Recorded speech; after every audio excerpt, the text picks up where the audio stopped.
Coming up, we enter the rink to chase down an Olympic hopeful. And we also get a glimpse at how students place no limits on their abilities. All of this and more. Frisco ISD-TV starts now.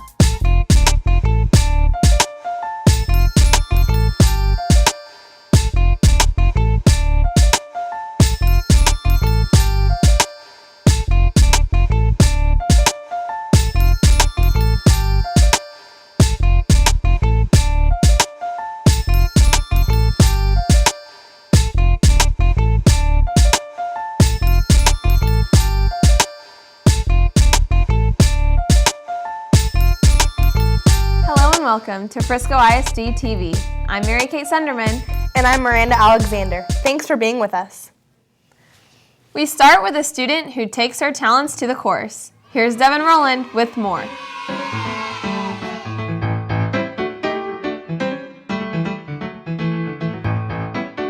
A young Frisco ISD student is teeing off to a bright future. Bellegarde Elementary School's Summer Lee is swinging her way to the top of the nation. Now in 4th grade, she's been playing golf since she was 5 years old, and she chose a sport with a little push. The easiest sport because I don't really have to get hurt or anything. And my dad told me to. She was shy, and so team sport wasn't really her forte.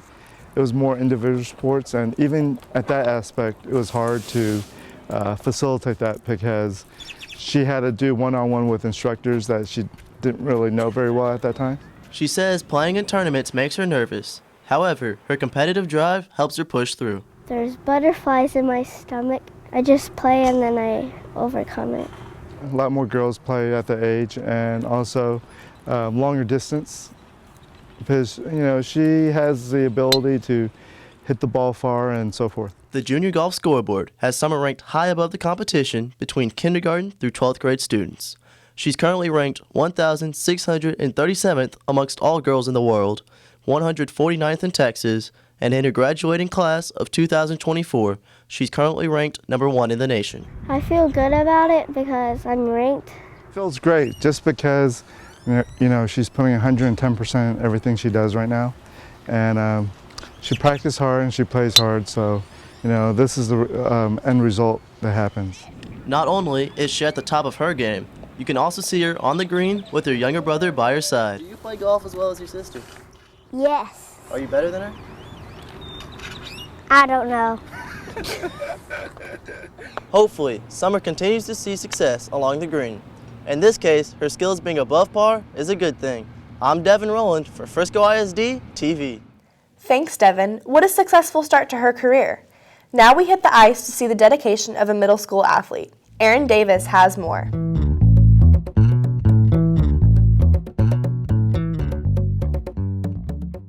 Western Middle School 8th grader Audrey is gliding in search of a gold medal. She's a committed figure skater who's in line for the Olympics. I started figure skating when I was 4 years old, and when I got on the ice, I fell in love with it.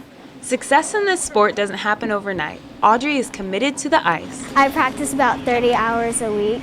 I get on and then I warm up, and then I do my jumps and my spins and my footwork, and then I try to get my jumps to perfection. According to coach Olga Janicheva, Audrey is a skater who judges notice. Well, she's very light and she's fun to watch. She's very fast and aggressive, and judges like her because she's not just jumping and skating.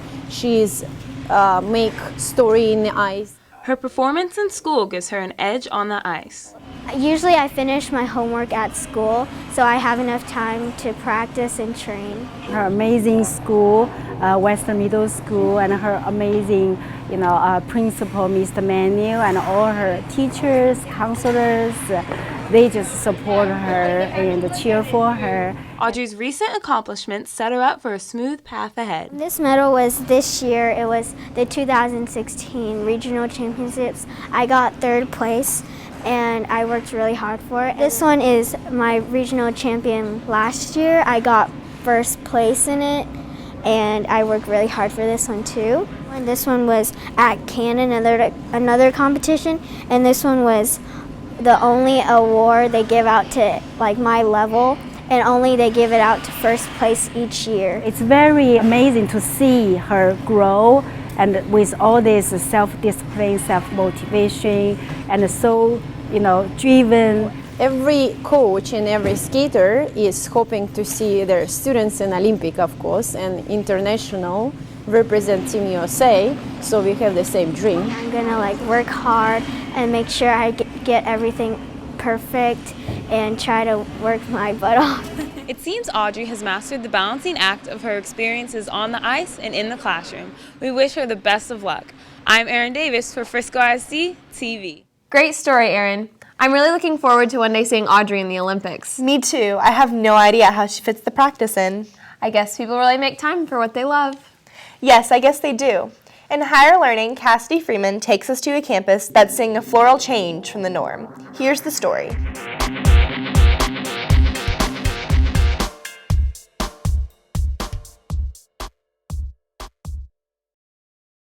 What once was oversized and over the top turns into a new tradition. Reedy High School's Mom Challenge provided celebrations for homeless children, and their namesake got in on the party. The Reedy Mom Challenge is a service-oriented, student-led initiative committed to bringing back the beautiful simplicity of the Texas homecoming mom tradition. The challenge made local media headlines, with students choosing to donate money for charity in exchange for a real flower instead of buying a traditional mum with artificial ones. The school namesake, Dr. Rick Reedy's support, was extra special. Dr. Reedy donated 4 mums to special needs children at Reedy High School, and so we got to hand them out on forthcoming game day, and it was just really special. All I did was pass the word when I found out about it, made a donation, thought it was a great idea, and still think it's a great idea, and I understand we made a little money on it so for charity, so it was a really good thing, good way to get the school year started. With a new school comes new beginnings. This simple flower not only celebrated Reedy's forthcoming, it also provides celebrations for others. They raised $2,000 for the Birthday Party Project. We chose the Birthday Party Project, which is a charity that celebrates the birthdays of homeless children. It's a really special and unique kind of thing that sometimes we don't think about, that they probably don't celebrate their birthdays, and it's a really special time. I love how this is all going to a charity as well. Half of our profits are going to charity, so I think that while we start a tradition, it is also helping people around our community as well to take part in this new school building a new tradition. This benefit took the cake, with the Reedy Lions giving gifts that will hopefully last a lifetime. I'm Cassidy Freeman for Frisco ISD-TV. Thanks, Cassidy. I get so excited for Mom Day. It is the best day of the year. Okay, Mary Kate. In high-tech happenings, we sit in on a class where being quiet has a loud impact. Here's more from Brian Barisa.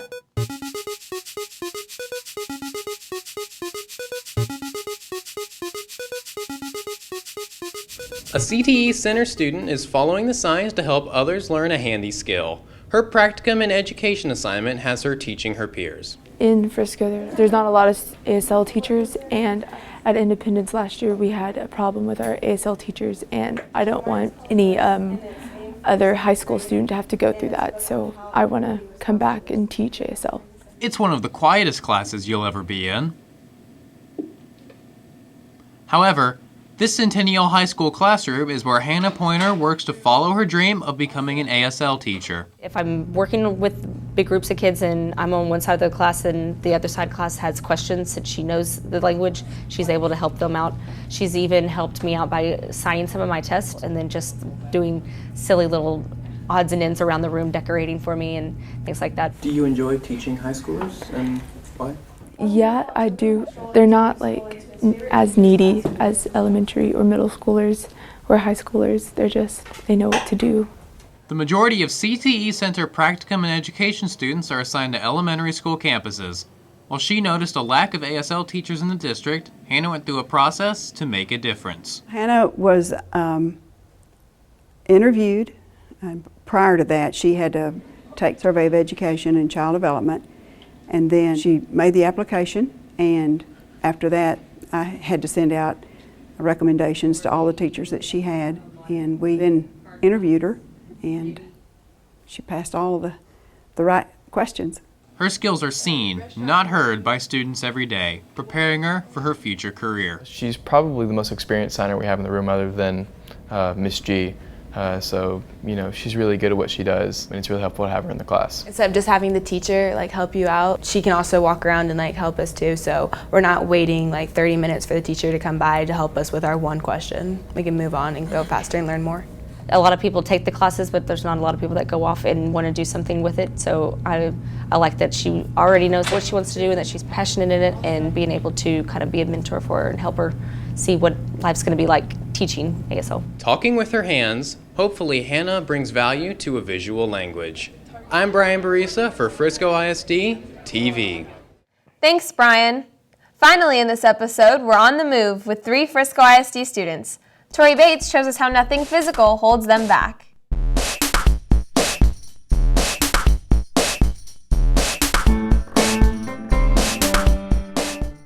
I'm in the Legacy line, which is the drill team at Wakeland. I'm in NTHS, NHS, and she's the first. I like to play foursquare volleyball. It's like foursquare, but you have to do what you do in volleyball, the bump thing. Your turn. Want me to talk? Hi, it's nice to meet you. I'm Tori. What's your name?